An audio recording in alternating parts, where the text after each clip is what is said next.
300 parents, 300 mothers in Nigeria right now that would love to say, I want to hear my daughter's voice one more time. I want to see her face. I want to be able to touch her head. The sad reality of life is that the unexpected can happen without warning.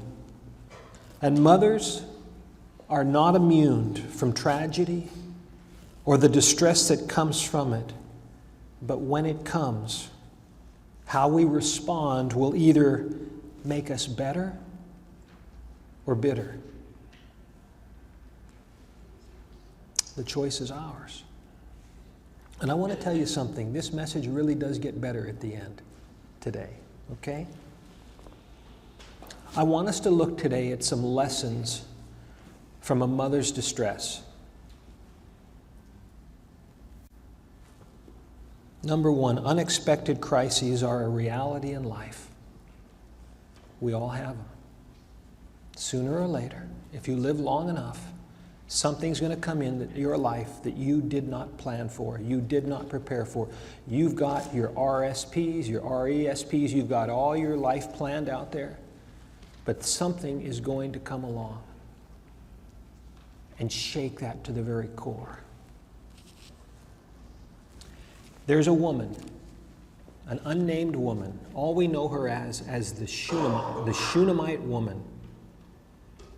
She lived near the town of Shunem, which was about 7 miles or 11 kilometers south of Mount Carmel in northern Israel.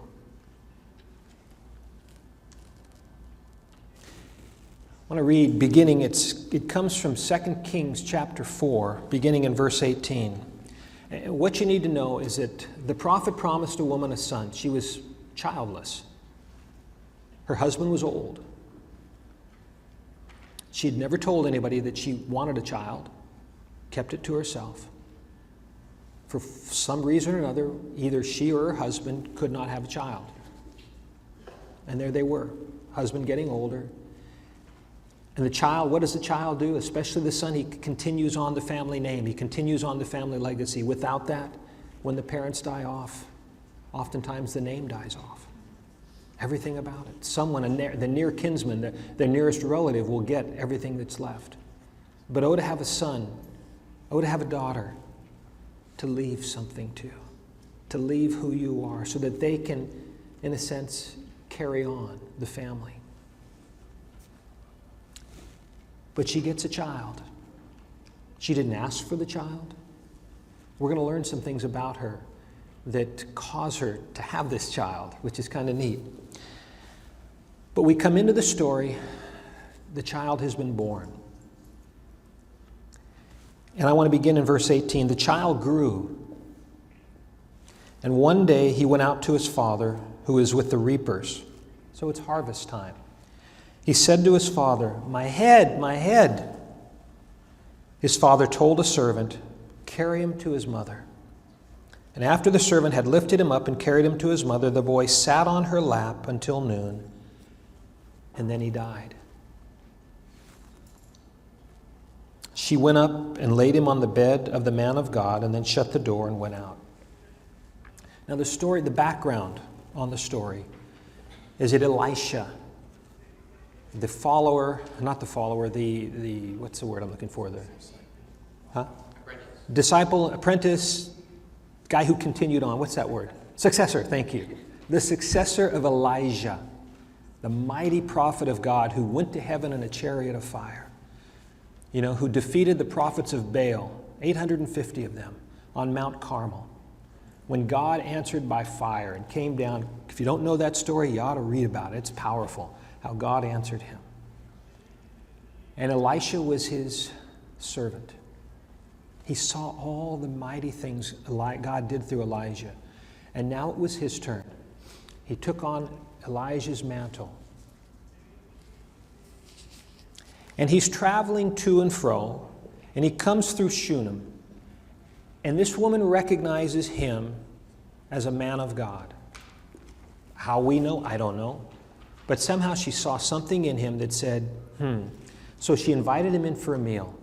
And then that led to more meals, because every time he came through that community, she would invite him. He knew he had an open standing invitation. Anytime he was in the neighborhood, drop in and have a meal.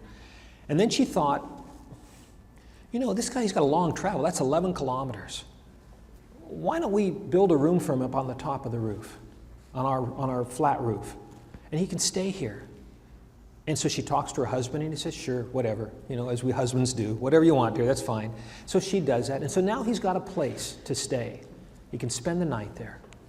And one day he's there, and he's talking with this servant. He says, this woman has given everything to us. She's not asked for anything in return. What can we do for her? And his servant, a guy by the name of Gehazi, says, well, she doesn't have a son. And so evidently Elisha prayed to God. And he announces to the woman that this time, by next year, you're going to have a son. She said, oh, don't do that to me. My husband's old. Please don't do that. He says, nevertheless, that's what's going to happen. So she has a son. The son is born, brings happiness into the family, right? Any parent knows what a child coming into the family brings happiness. We've got a couple across the street that she went in yesterday, and we're waiting to find out if the baby was born. She went into labor a few weeks early. I'm sure, I'm confident, I'm hopeful. But the child begins to grow. I'm sure he was weaned on his mother's lap, and then he gets to the point, we don't know how old he is, but he's able to go out to the field. And whether it's a sunstroke or an aneurysm or something happens to him, and the husband doesn't bring him in, he tells the servant to take him to his mother. And the husband stays out during the harvest. Farmers, they don't want to leave the harvest when it's harvest time. And so she takes the son. Now, Mom, this is this thing about motherhood. Dad's in the field, Mom's holding the son, and the son dies on her lap. And that's tough. And so she takes that little boy, puts him up, lays him on the bed of the prophet, Elisha's room, in his bed. We don't know her name. We know that she was probably wealthy. But we also know that she had a deep spiritual perception about her. She recognized that this man was a man of God. Her husband didn't. Doesn't appear that any of the servants did, but she did. So there was a maturity, a spiritual maturity in this woman. And so here's that part of the story a little bit earlier. One day Elisha went to Shunem, and a well-to-do woman was there who urged him to stop for a meal. So whenever he came by, he stopped there to eat. And she said to her husband, I know that this man who often comes our way is a holy man of God. Let's make a small room on the roof and put in a bed and a table and a chair and a lamp for him. Then he can stay whenever he comes to us. So very spiritually perceptive. We also learn, of course, that she had no children. And when Elisha learned of this, he prayed to the Lord on her behalf. And then he told her God would give her a child. What an amazing statement to someone. Even though she had no child, she kept that emptiness inside of her. Didn't tell her neighbors. Just carried that burden. I want a child, but I can't have a child. You and I don't always make our desires known, do we? Sometimes we don't even make them known to God. We just carry sometimes a burden. Oh, if I could only have this. Only if we could only do this. Only, if only, if only, if only. And we just kind of stuff it down, and we just sort of carry that along in our lives.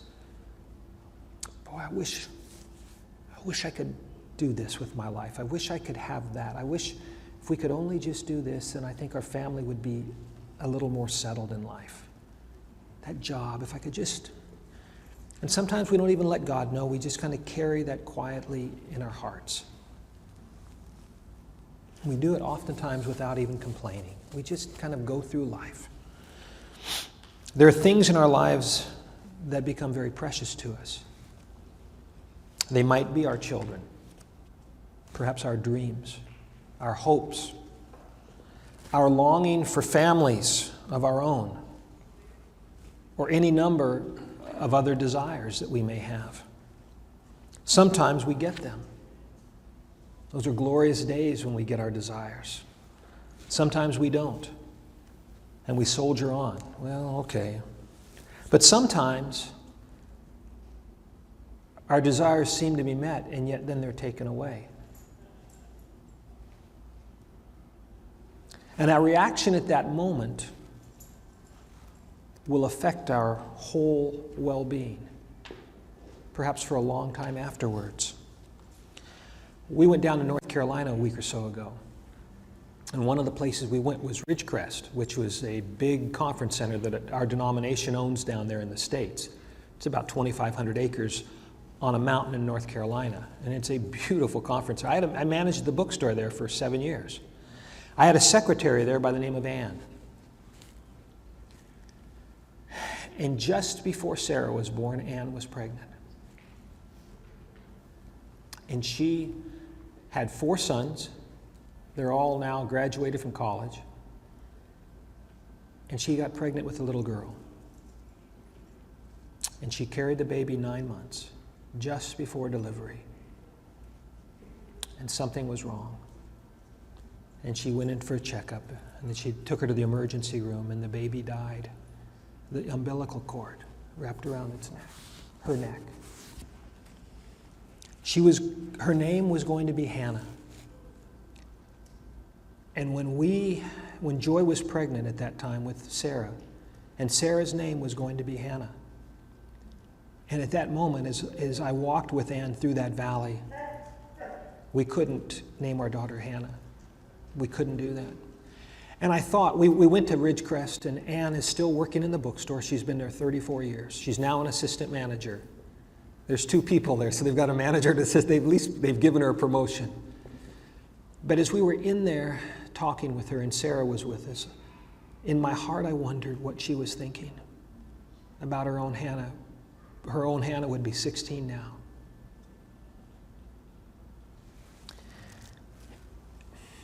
Hannah was very precious to Ann.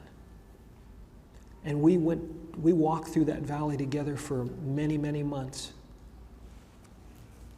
Sometimes God takes something away from us, or sometimes something we've prayed for, we've asked for, we've hoped for is taken away. Not necessarily by God, but sometimes something happens.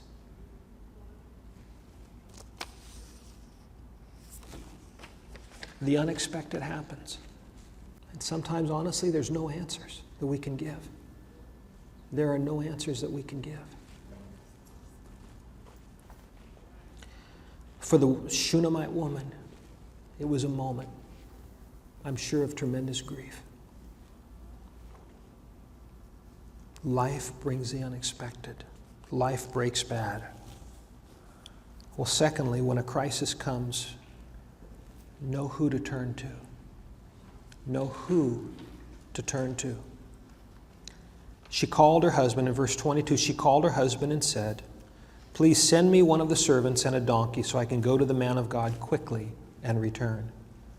"Why go to him today?" he asked. "It's not the new moon or the Sabbath." "That's all right," she said. She saddled the donkey and said to her servant, "Lead on. Don't slow down for me unless I tell you." So she set out and came to the man of God at Mount Carmel. The husband, it appears, has no clue of the tragedy taking place in his own home. All he's thinking is, why do you want to go to this guy today? And she doesn't alarm him for some reason. She keeps it personal. She keeps it private. It's all right. It's okay. I just got to do this. She knew that the man of God was the only one she could turn to. Honestly, guys and husbands, this is tough for us, but there's times where God is the only one our wives can turn to. We can be there for them, we can empathize with them, we can do everything we can to help them through something, but there's times when God alone is the one that someone needs to go, the wife needs to, the mother needs to go to. Her husband seemed completely unaware of the crisis. And sometimes we husbands are unaware of impending crises. But mothers have a sense that something's not right here. And they begin to sense that sometimes we guys miss. Maybe we're distracted, maybe we're too busy, maybe we're focused on all the wrong things, I don't know. But sometimes there's a sense in a mother that says, something's not right here. There's danger ahead. We need to do something. We need to take some steps right now. I need to do this. A woman named Abigail acted quickly to save her household from the destructive vengeance of King David that he was about to unleash because her husband Nabal refused to provide for David's men. It was a wife who sensed something's not right. We see that in 1 Samuel 25. One of the servants told Abigail, Nabal's wife, David sent messengers from the wilderness to give our master his greetings, but he hurled insults at them. Yet these men were very good to us. They did not mistreat us, and the whole time we were out in the fields near them, nothing was missing. Now think it over and see what you can do, because disaster is hanging over our master and his whole household. And it says, Abigail acted quickly. She recognized, I have to do something fast.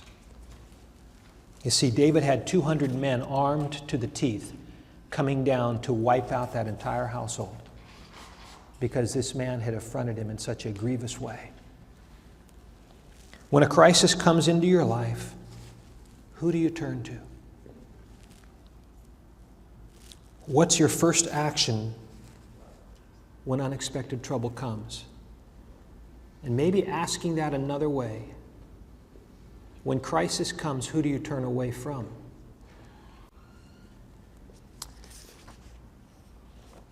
There's a lady in another church. She's not in this class, teaching again, in this room. Another church that I knew a while back. Every time something bad came against her, she pulled away from the church. Her default setting was to get alone and isolate herself. And then I would start getting phone calls from her about how bad the situation was. And I said, come back to church. Come back and be around people who love you. Come back to where you can be encouraged. I can't do that. Why can't you do that? And we would have this conversation every time. And it must have happened half a dozen times. She was going through a divorce. And her husband was being mean in this thing. He was dragging it out through the courts, and she had to keep going back. And every time that guy would do something, she'd pull away from the church again. Who do you turn to, but who do you turn away from? Two important questions. This woman, the Shunammite woman, turned to the Lord and hurried to find his representative. She didn't waste any time to go to him. My friends, when a crisis comes in your life, don't go to everywhere else first. Don't fall back into default modes. Don't go back, like I do this or I don't do that, or don't do that. Run to the Lord. Run to him, just like she did. Now it doesn't mean we're going to find out when she gets there, she rebukes the guy. I mean, but she still knows he's the one she has to go see. Because she recognizes the presence of God Almighty in his life. And she's flinging herself upon God's mercy. She's running to him. And when a crisis comes into your life, especially the unexpected, don't push God away, but run to him. Because there's so much he can do. There's little he can do when I'm running away from him, except trying to reach out to me and pull me back. But when I turn to him, he's got an opportunity then to speak into my life, to bring comfort, not necessarily directly from him, but it may come through one of his servants, one of your brothers and sisters. But if we don't run to him, if we go ahead and pull ourselves away, we are left to our own devices. And that is not a happy place to be. Because I'm good for about 5 seconds on my own without God. And I know I'm a miserable individual. Anger gets in me and all kinds of stuff gets in my life when I turn away from him, when I ignore him. Turn to him. Run to him. Who do you turn to in the midst of a crisis? She knew time was of the essence. Don't delay in turning to God when crises come into your life. Don't turn to God last after you've tried everything and everyone else first. I tell you what, we don't have the answers. I don't have all the answers. In fact, the amount of answers I have are probably this much. Maybe we could put them collectively on the head of a pin. But our God is the amazingly all-wise God that has an answer for us, who knows exactly what you're going through. He knows exactly the hurt that you are feeling that nobody else knows. He knows it. And He is the one who's able to bring the balm of Gilead, that comfort in at that moment, and touch you and bless you right at that moment. Some of you older guys in here, remember the name Earl Morrall? Earl Morrall. He's considered the greatest NFL second-string quarterback of all times. I was around when he was playing. I wasn't very old, but I remember Earl Morrall. He had the crew cut. He was from the old days of the phenomenal guy. He was a backup quarterback to two future Hall of Famers, Johnny Unitas and Bob Greasy. Great story about him. He died on April 25th, just a few weeks ago. He left his mark on NFL history by stepping in for two future Hall of Fame quarterbacks, as I said, Johnny Unitas in Baltimore and Bob Greasy in Miami, and turning in a string of masterful performances to keep his teams on track. I'm surprised you never heard of Earl Morrall, but there you go. Listen to this, all Earl ever did was win games for me, whether it was as a starter or coming off the bench, said legendary Miami coach Don Shula, whose 1972 Dolphins finished with an unblemished 17-0 record, the only perfect season in the NFL's modern era, thanks in large part to Earl Morrall. You see, the Dolphins lost Bob Greasy, to leg and ankle injuries in the 5th game of that season. And Earl Morrall stepped in and helped the 4-0 team win the next 10 games to finish the regular season 14-0. They went into the playoffs.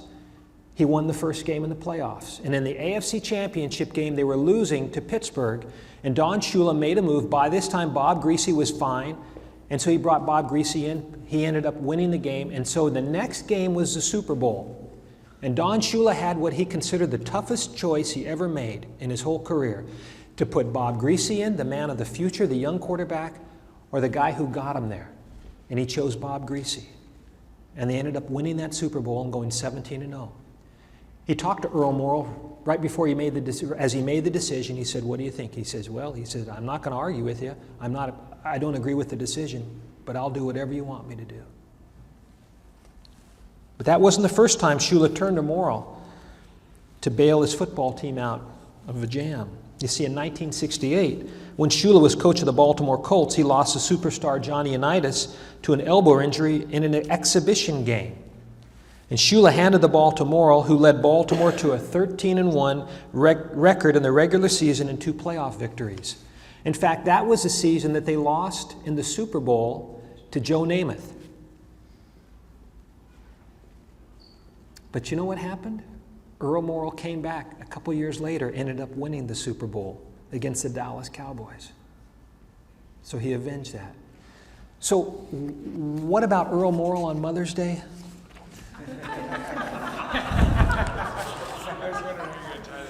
Glad you asked. Earl Morrall was Don Shula's go-to guy. Twice. When he needed somebody to come in and pick up the pieces, he turned to Earl Morrall.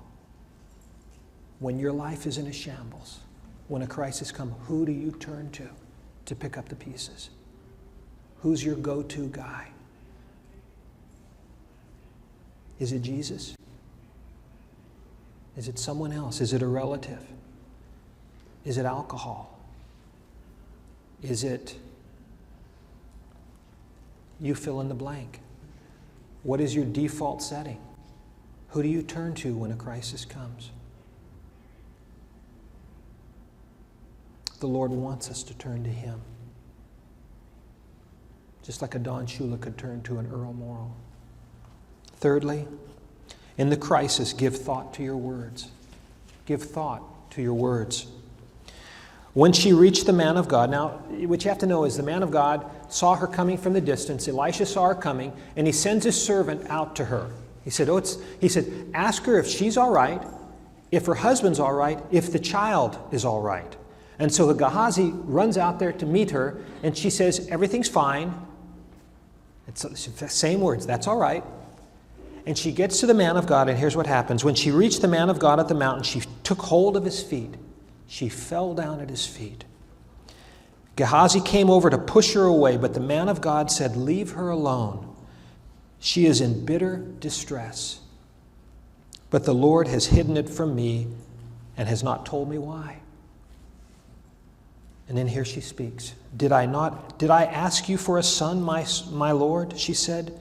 Didn't I tell you don't raise my hopes? Boy, is that the cry of a mom? Isn't that the cry of a mom? Didn't I tell you this? I said, don't raise my hopes. Life maybe wasn't the greatest. I mean, we were okay, my husband and I. But then you said we're going to have a child, and I said, oh, my hopes. Could we really have a child? And we had this child. Didn't I say don't raise my hopes? She doesn't yet tell him the child is dead. She'd probably rehearsed her words along the journey. You ever do that? You're preparing to talk to somebody, you rehearse what you're going to say, and you can say it beautifully in the shower. You can say it beautifully in the car, and you get there, and all of a sudden your palms get sweaty, and your mouth gets dry. It's like, got to do this. That's happened to me so many times in my life. I've rehearsed it and rehearsed it. I'm sure she rehearsed her words as she was on the journey. She had 11 kilometers to think about what she was going to say to him.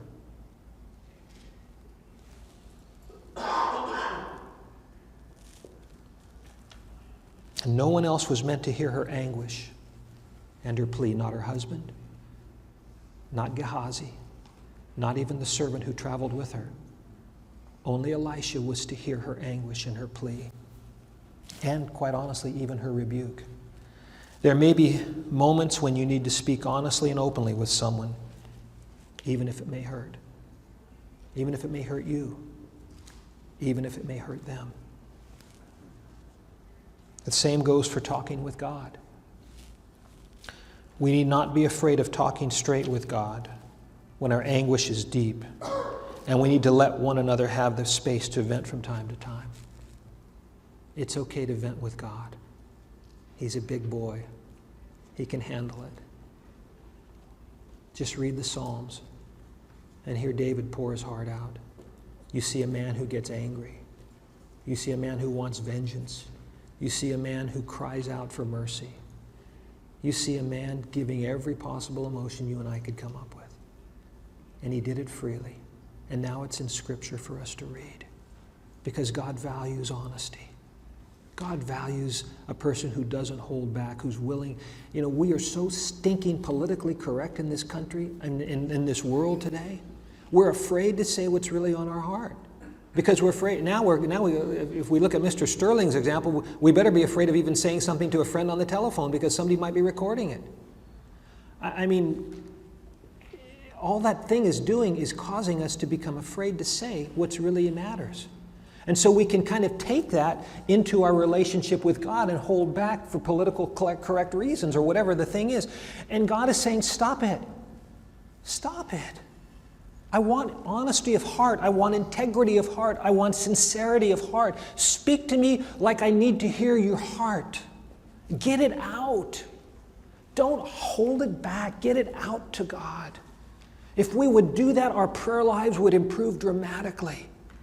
Because we would be able to really say what's going on, and we wouldn't hold back, and we wouldn't pussyfoot around God, and we wouldn't just play this game with Him.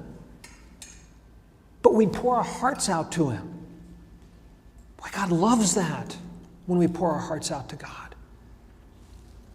And she pours her heart out to this man. And it's not the nice, sweet words she's using. She's saying, didn't I tell you? Come on, she's a mom. She's in deep distress. She's deep anguish. She's just pouring her heart out to this guy. Didn't I tell you? Don't raise my hopes. You've raised my hopes and now you've dashed them.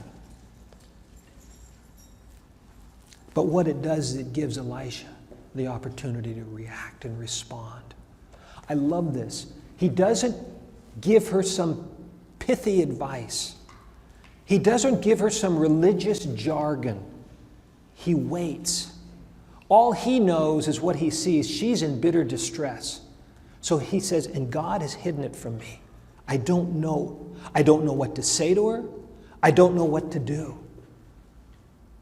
So I think he quietly said, Lord, help me. Help me understand what this is all about. And so he hears about the child, and he sends Gehazi, take my staff and lay it on the boy's head. And she says, I'm not leaving without you. Brother, you're coming. You're coming back here. You started this, now you're going to finish it.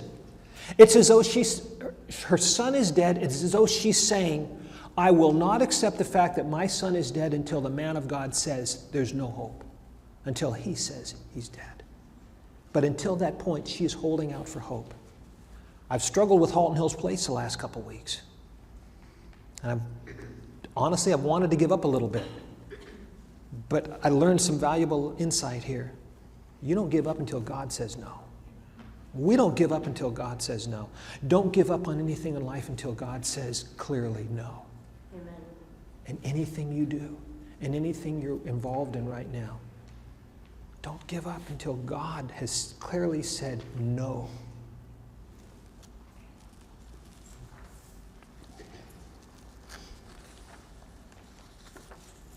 When she fell at his feet and clung to him, Elisha saw she was in bitter distress.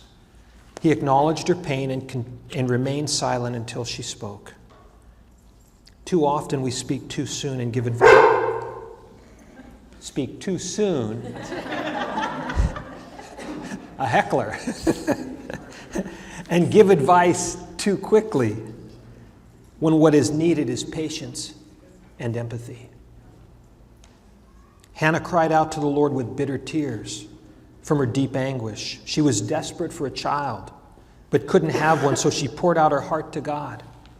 The priest Eli thought she was drunken, but Hannah called it bitterness of soul that poured out of her. Not so, my Lord, Hannah replied. I'm a woman who is deeply troubled. I have not been drinking wine or beer. I was pouring out my soul to the Lord. Do not take your servant for a wicked woman. I have been praying here out of my great anguish and grief. There's another good example for us. When I had a struggle, I've shared the struggle. I don't need to go back through the struggle and rehash it because it's done now. It's a long time ago.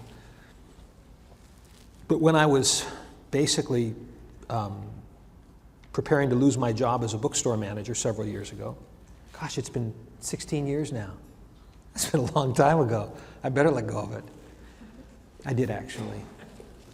But I remember something, a lesson, one of the key lessons I learned in that was that when I was going through that trial, that struggle, that eventually led God to bring me here. The goodness came out of it. Okay. I talked to other managers about my situation. I wanted sympathetic ears. I wanted them to hear me. I wanted them to react and say, yeah, Jim, it's not right what they're doing to you. You know, I wanted a pity party. And I talked to a few of them. And then one of the lesson that I learned out of that is, until you have talked to God thoroughly through a matter, don't talk to other people. I know a lady who's going through a difficult time right now, and she began to talk to me. And one of the things that immediately came to my mind is, I need to talk to her, not to talk to other people until she's talked to God first. And keep talking to Him. Friends, if you're going through a difficult time right now, don't talk to everybody else. Yeah, they're sympathetic ears, but they can't do anything about it, can they? It's wasted energy, honestly. All it does is maybe make us feel good temporarily. But the one who can do something about your situation is the Lord. Talk to Him. Talk to Him. This woman could have talked to her husband. She could have talked to the other ladies in town. She was well respected. She was a wealthy woman. She was spiritually perceptive. She could have gone over to her neighbor's house and had a cup of tea or something and sat down and talked about it. But she didn't. She could have talked to the servant of Elisha, but she didn't. There was one man, one person she had to talk to. It was the holy man of God. It was God's representative. That was obvious he was his representative. And you and I if you're talking to people right now and you're going through a difficult time, people can be encouragers. That's what the church should be. We should be encouraging. But if that's all we're talking to, we're missing out on the greatest person we can talk to, the greatest source of strength, the greatest source of comfort. That is the Lord Almighty himself. And he wants to hear us, and he wants to talk with us. He wants to walk with us through the valley we're in. Lastly, after the crisis, know what to hold on to. Know what to hold on to. Elisha turned away, and he walked back and forth in the room. This is after he actually came, just like, it's interesting, if you go back and you read about Elijah and the widow of Zarephath, her son dies also, and she kind of has the same rebuke. Why'd you do this? So Elijah goes in and he actually lays down on the son, his body on top of that dead son's body. And somehow God brought life back into that child. And Elisha does the same thing. He goes upstairs and he pushes everybody out of the room. It's just him and that dead son, and he lays down on him, like literally eyes to eyes, nose to nose, mouth to mouth. And it says this child's body warmed up. But then Elisha gets up, and he turned away and he walked back and forth in the room, and then got on the bed and stretched out on him once more. The boy sneezed 7 times and opened his eyes. Elisha summoned Gehazi and said, "Call the Shunammite." And he did. And when she came, he said, "Take your son." And this is what she did. Listen to this. She came in, fell at his feet, and bowed to the ground. And then she took her son and went out. God restored the Shunammite's son's life. And Elisha called for the woman to come and receive her son back. In utter release, she fell once again at his feet, but this time, not in sorrow, but in loving gratitude to God. She hung on to him as her grief was released and gave way to unrestrained joy in what God had done in the life of her son. And then she went on her way rejoicing, just as the Ethiopian eunuch had done after experiencing God's salvation and goodness to him on that road. He went away rejoicing, and she's now able to go away rejoicing. What are you holding on to? She held on to the man of God. She held on to the Lord. What are you clinging tightly to? Let me encourage you today to hang on to Jesus. To hang on to Jesus. He's able to hold what you've entrusted to him until eternity comes. Paul said in 2 Timothy, "I know whom I have believed, and am convinced that he is able to guard what I have entrusted to him until that day of eternity, that day when he would go to meet with Christ." Moms, the best gift you can give your children, the very best gift you can give your children is to hold on to Jesus and to teach them to do the same. Teach them how to hold on to him when their lives are in turmoil. Some of you may have heard this week. It just took off like wildfire. And I realize I'm a media Twitter / novice. I mean, I'm so far below a novice, but you probably heard this. Kevin Durant's words about his mother? No? Couple. Just won the NBA MVP award. And he stood up in one of the most emotional speeches ever given by an NBA player. It was phenomenal. He thanked every person on his team. He thanked every person on the staff, the coaching, everybody. And he said specifically why he was grateful for what they had done in his life. He thanked God, first of all, and when he ended his speech, he thanked God again. Because he is, as in his words, he is the Alpha and the Omega, the beginning and the end. But then he got to his mom. This is what he said. I want you to think about this because I want you to think about a life lived in adversity. Because his mom lived in adversity. This is what he said. Single parent with 2 boys by the time you were 21 years old. Everybody told us we weren't supposed to be here. We moved from apartment to apartment by ourselves. One of the best memories I had was when we moved into our first apartment. No bed, no furniture, and we just all sat in a room and just hugged each other. We thought we'd made it. You made us believe, kept us off the street, put clothes on our backs, food on the table. When you didn't eat, you made sure we ate. You went to sleep hungry. You sacrificed for us. You're the real MVP. And with that, the room gave her a standing ovation. And it's hard to watch that without tearing up.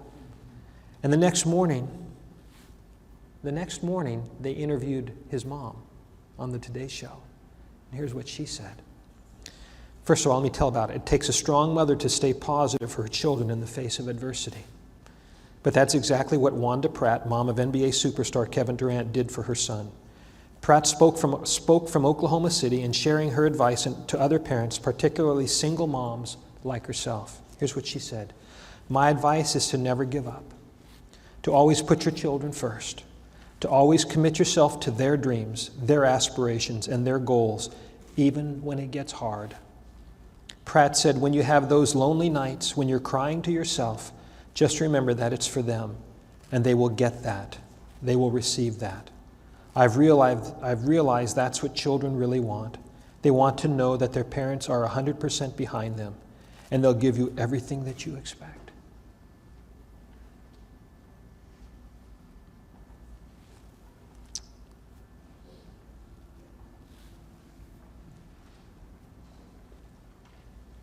Moms, thank you. Because you do sacrifice. Every one of you.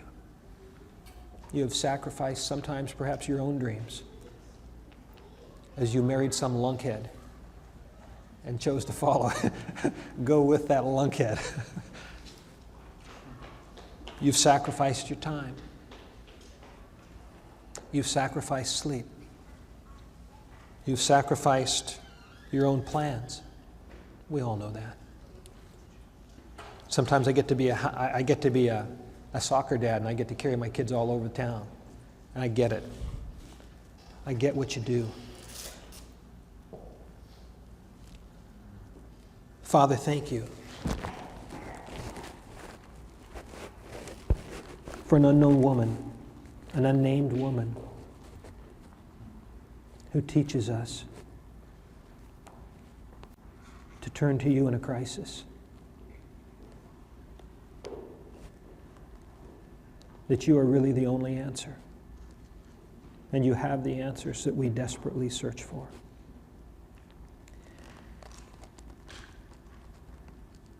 And when life is hard, life is tough, you don't abandon us, but you are there for us. That in the middle of the night, when a child is sick and you're the only one up, that even then we are not alone, that you are there in the middle of the night, and we're able to talk to you then. Or in a hospital waiting room, we are able to talk to you then. Because you're not just here, you're there too. Or at the side of a grave,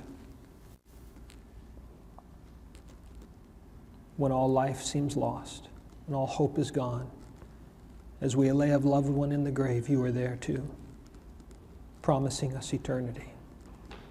Promising us you will never leave us alone. You will never leave us or abandon us. And when our children mess up and sometimes end up in jail or other places, other predicaments, you are there with them. And you are there to comfort us and tell us we are not a failure. We are your child. And you will not abandon us or our children. And when we give our best to you and best to other people, and other people let us down, and other people betray us, you will never betray us. For you are always there, ready to love us, ready to care for us, ready to lift us up out of the muck and the mire of the choices perhaps the bad choices we made, the decisions we've made, the failings we have experienced. You are there.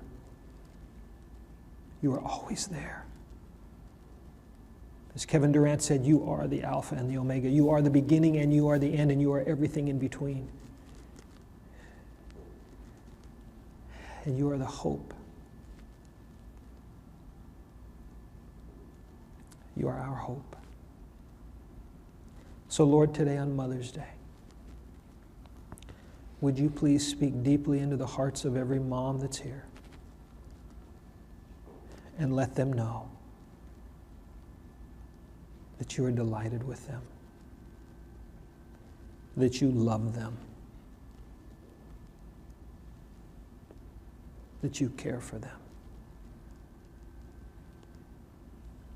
Would you remind all of us to love and care for one another to the best of our ability? Thank you for this woman who, when crisis came, ran to you, spoke from her heart, and then experienced the joyous release when you came into her life and answered her prayers. Father, as we think of those mothers in Nigeria, as we think of those mothers in South Korea, as we think of the mothers of those who are on that flight from Indonesia, as we think of the mothers in Ukraine, as we think of the mothers all around the world in Mexico that have lost so many children to the gangs, as we think about all those who have lost their children to gunfights and gunfire and prisons and all those different ways, mothers who quietly carry their burdens, perhaps who cry themselves to sleep at night. Father, would you be their comfort today? And if somehow, some way we have an opportunity to express your love to someone today, would you please allow us that privilege and let us not hold back? Father, today, we thank you for your goodness to us. And honestly, Lord, I want to say a personal thank you today. I want to thank you for my own mom who's no longer here. I want to thank you that in the heartache of a miscarriage, that she chose one more time to have a child and I was born. I want to thank you for her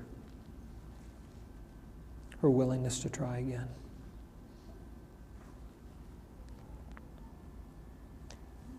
Thank you for Eleanor Danielson. Thank you for all of our mothers and all the sacrifices they've made on our behalves. And all our mothers who are here who are making sacrifices for the next generation. Bless them today. Just wrap your loving arms around them and say, hey, you're doing a great job. I'm delighted with you. Thank you. Amen.